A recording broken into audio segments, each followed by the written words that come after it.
தேங்காய், கடுகு 1 ஸ்பூன், வத்தல், பச்சை மிளகாய் 3, 6 பல் பூண்டு, 2 பெரிய வெங்காயம், 2 தக்காளி, கத்திரிக்காய், உருளைக்கிழங்கு, 3 கத்திரிக்காய், 2 உருளைக்கிழங்கு, 2 கேரட் நல்லா வதக்கிக்கிடலாம். உப்பு ஒரு மூடி போட்டு மூடி வேக வச்சுக்கலாம். தண்ணி ஊற்றாமே நல்லா வேகட்டு.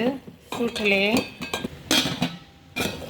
தண்ணியை ஊற்றாமல் நல்லா வதங்கிட்டு நல்லா வெந்துட்டு 2 ஸ்பூன் சாம்பார் பொடி வீட்டிலே அரைச்சது, 4 கொட்டை புளி எடுத்து கரைச்சி வச்சுருக்கேன்.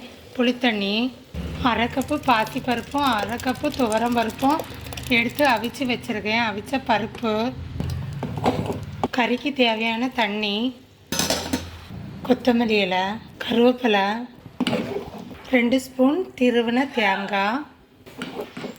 1/4 மணிக்கூர் ஆகிட்டு தேங்காய் போட்டால் சாம்பார் ரெடி. இறக்கிற வேண்டியதான். இப்படி சாம்பார் வச்சு